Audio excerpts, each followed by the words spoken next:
Welcome to the Deep Dive. Today, we're doing something a bit different. We're not just summarizing an event, we're really trying to dissect a kind of strategic playbook. Our mission is to analyze the source material from the American Business Forum in Miami.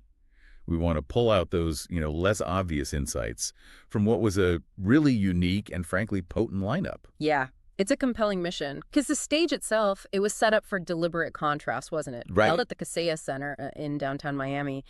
And the audience, that was striking too. You had these ambitious Miami-Dade college students sitting right alongside, world-class global leaders. A real mix. Totally. This wasn't just like standard networking.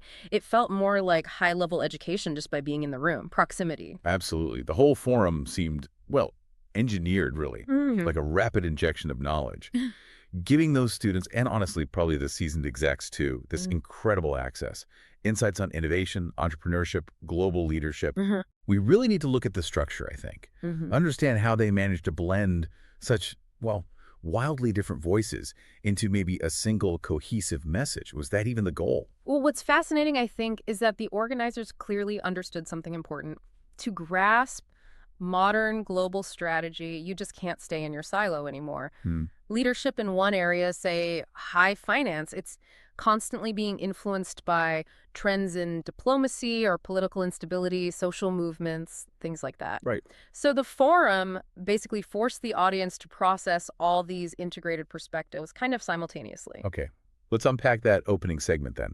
The first part of the day seemed designed to showcase leadership in like radically different settings. Massive scale transformation versus active political resistance. Precisely. Yeah, they started with speakers who really illustrated two sides of the global growth coin. Okay. So on one hand, you had Fahad al-Sayyouf. He represents the sheer complexity and scale of state-backed economic change, right, within Saudi Arabia's Vision 2030. Huge undertaking. Huge. That's leadership focused on institutional change, deploying vast amounts of capital. And then immediately contrasting that, Maria Corina Machado. Right. Completely different perspective. Political leadership built not on institutional power, but on, well, galvanizing a movement, fighting opposition in a really critical, high-stakes political situation in Venezuela. So it's the difference between executing a massive economic plan and embodying political resilience. Exactly. And if you connect that back to the bigger picture, maybe for an entrepreneur listening, it shows that leadership is fundamentally situational, You might need the structural strategy of an LSEF when you're scaling up, but you also need that unyielding perseverance, that ability to navigate resistance like Machado, especially when you hit market friction or regulatory hurdles. That makes sense. And then the forum brought in, well, the quintessential modern entrepreneur, didn't they? Adam Neumann. His presence right after the political figures. It introduces that theme of disruptive ambition, but also, critically, maybe the lessons learned from rapid failure and bouncing back, resilience again. And that was paired with the diplomatic voice of HRH Ambassador Rima Bandar Al Saud. Now that pairing is brilliant. Isn't it?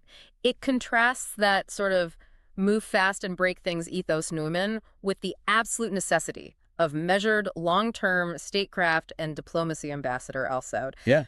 The lesson there, I think, is that as soon as your startup, your venture, gets any kind of scale, you stop being just a business. Right. You're suddenly playing a different game. You become a geopolitical actor. You need that diplomatic finesse. Okay, so we've covered the breadth. Rapid scale, political resistance, entrepreneurial disruption, diplomacy. Wow. But here's where it shifts, right?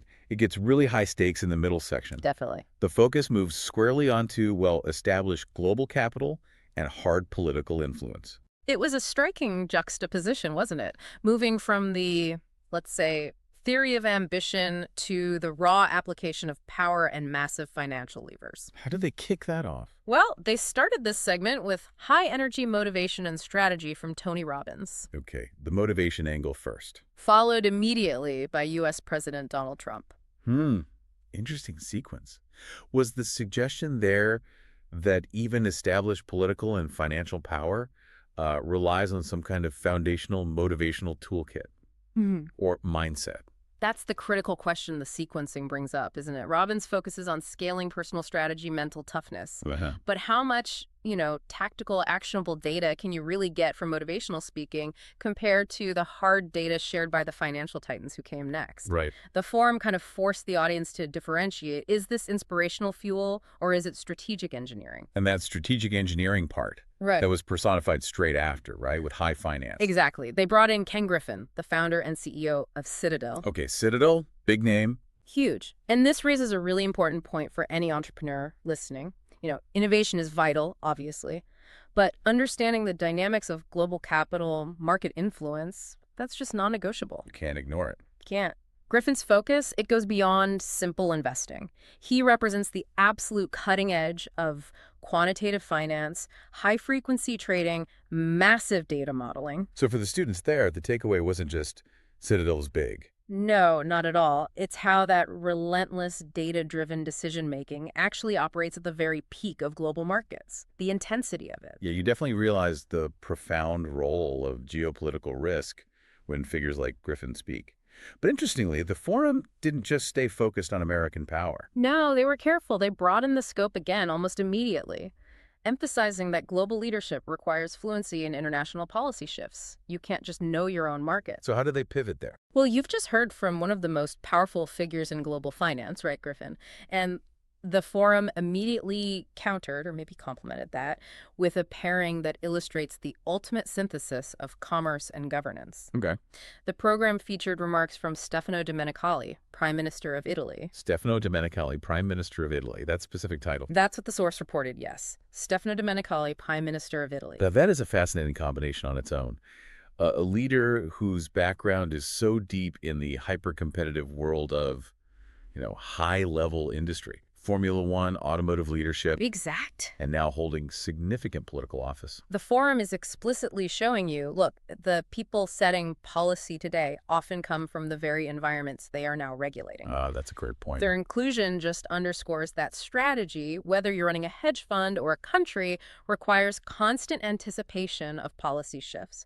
And those shifts might be driven by industry veterans now in government. So it connects Griffin's financial analysis directly to the policy risks managed by someone like the Prime Minister. Precisely. It links them. The structural message is clear. Commerce and governance are, intrinsically linked. They feed each other. And successful global leaders have to be adaptable across both domains. You can't just be good at one. Exactly right. They're demonstrating how policy and high finance influence each other, forcing you to take a holistic view of risk, especially for global expansion. Okay, so we've gone through ambition, disruption, diplomacy, high finance, political power, international policy. Yeah. Where do they go next? We're getting towards the end of the day. Right. We arrive at the culmination. And after hours focusing on, hard strategy, finance, political maneuvering, the forum delivered its final pivot. Which was? Global soft power. Unity, driven by arguably the most watched vehicle on the entire planet world sport. Interesting shift. Why end there? Well, it feels like an intentional choice. Yeah, diplomacy and finance in another form. Mm-hmm. And then you have Messi, the icon. Right. And this wasn't just about celebrity status. The source material specifically highlights that their conversation focused on themes like teamwork, perseverance, and global unity. Perseverance again. That keeps coming up. And this is where we tie it all back, you see, back to the earlier sections. Messi's sustained peak performance. I mean, that's a perfect example of perseverance, isn't it? Decades at the top. It requires the same intense level of micro-strategic focus that, say, a hedge fund employs. And his personal brand requires the same meticulous diplomatic management that an ambassador uses. That's a great connection. So the final lesson is really that the core principles, successful team dynamics, sustained excellence, they apply whether you're building a political coalition, running a global investment firm, or, yes, leading a world-class soccer team. It creates a really powerful, memorable link, doesn't it? It translates those abstract concepts like innovation and leadership, which can feel a bit cold when you're talking market risk and finance, back into fundamental human qualities. Yeah. Perseverance. Teamwork. For those Miami-Dade college students, wow, what an educational journey that must have been. Absolutely. From global entrepreneurial scale through presidential politics, Wall Street's inner workings, and then ending with this unifying message from world sports icons. It covers so much ground. And that lineup really, it summarized the unique power of that American Business Forum. They managed to synthesize insights from high finance, global politics, entrepreneurship, world-class sports, offering like a complete map of modern global strategic thought. Yeah. They showed that real leadership today demands fluency across all these fundamentally different yet totally interconnected fields. So the value here for you, the learner listening to this, is maybe realizing that your own view of global strategy might be incomplete if you're not actively trying to incorporate all these inputs. Right. The ambition of the disruptive entrepreneur, the gravity and the data modeling of the financial titan, and yes, the unifying force and soft power of the global athlete or sports leader. It's a holistic system, really, and understanding those connections, that's the shortcut to genuine strategic insight. Exactly. So let's leave you with a final thought, building on the forum's own concluding themes. We heard about perseverance throughout. So given what we've discussed, Newman's bounce back after that massive scale failure, Trump's political longevity, Griffin's resilience navigating market volatility for decades, and Messi's unbelievable sustained peak performance. If you were a rising entrepreneur sitting in that Kaseya Center audience, Yeah. which of those three broad sectors presented high-stakes business and entrepreneurship, politics and finance, or global sport? Which one do you think offered the most valuable, the most actionable insights specifically on that theme of perseverance? That's a tough one. Something to consider maybe as you integrate these really wide-ranging strategic viewpoints into your own journey.